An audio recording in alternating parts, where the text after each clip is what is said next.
The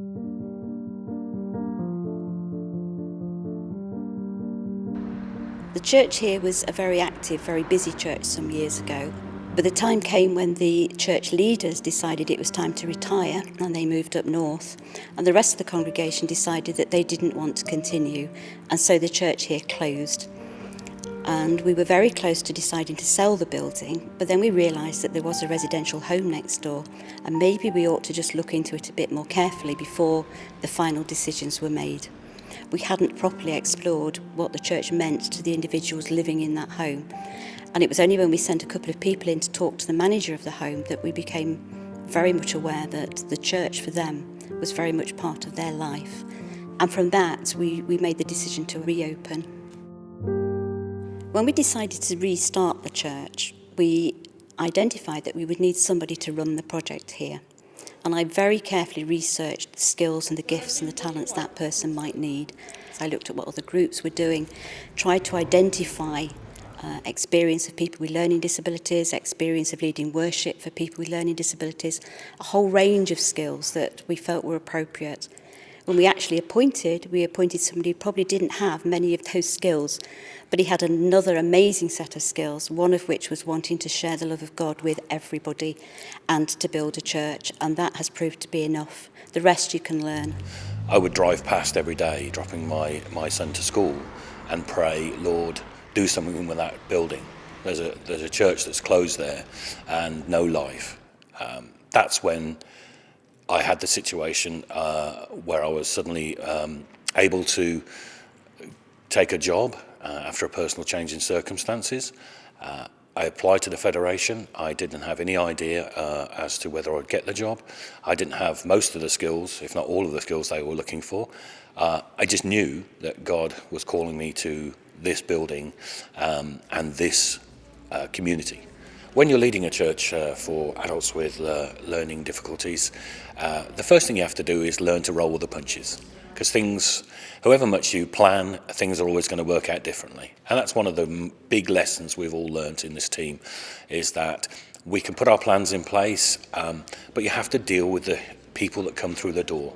And at the end of the day, it's about the relationship you have with the people, not about a program, not about what you think the best result is, but actually building and deepening relationships with the people, the individuals who come here. People come in and they are welcomed, they sit down, and we actually start with refreshments, cups of tea and fruit, and healthy things like that as well. But that's the moment when we actually just get to know everybody and feel comfortable with everybody.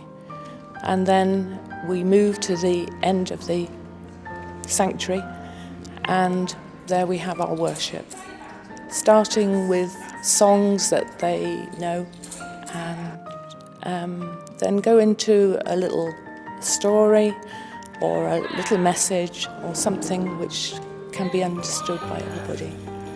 And after that, we then pick up on those things with some crafts, different sorts of crafts, which reinforces the message that they've just heard. And we have a chance then to talk again as we're doing the crafts and talk about what we've been talking about, singing about. I think we need to really pay attention to the language we use, to the environment, keeping the environment consistent so they feel comfortable in this environment. They don't like change in terms of moving things around. We're using the right kind of language, but we need to have our hearts open, and I think that's the most important thing. When people are coming in here, we're wanting to have open hearts that are full of love and acceptance. I think one of the key things is to actually get people to engage in worship and to not necessarily sing a song, but actually think about what they're singing.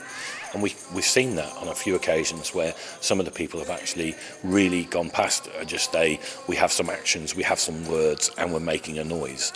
And that's the key thing we're looking for, is for people to think deeper and actually for them to explore what it might be to worship. Our hope and prayer really for these sessions, the messy churches as we call them, is that people have a sense of God, a sense of Jesus being able to be in their life. We really want them to understand that God loves them, that they are unique and they are gifted, however that looks.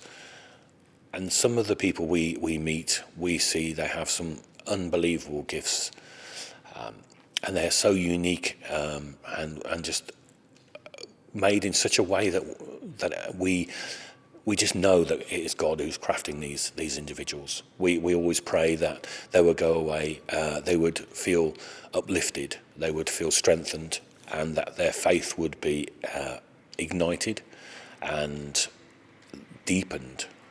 I get a huge amount out of it. I've never worked with special needs adults, and I love the relationship with the people that come in and the chance to learn from them as well. It's definitely not a model that you could take off a shelf and just transfer to another church. The church would first need to explore the needs of the community around them to make sure there were some people who actually had this particular need. You then need to work out what gifts and skills have you got within your congregation. Who have you got that has an interest in learning disabilities? Who have you got that has experience of working with special needs? And the chances are most churches will find that they do have people already in their midst who know how to do these things. You can then go from there and talk to other people who are doing it and make your plans accordingly. As we go forward next year and hopefully the year after, when we launch other new objectives and clubs or whatever it is, we're always mindful of, will the people from next door actually feel comfortable coming to that? And I think that's always in our thinking, always in our planning, and I think that's appropriate, and I think that is part of the DNA of this community, this church community, is that we are always thinking about people who, some people would term not in the mainstream, whether that be, for whatever disability they might have or ability, whatever background they come from. We're very mindful of it, trying to include as many people as we can do and trying to take down as many barriers as we can do to people coming in here.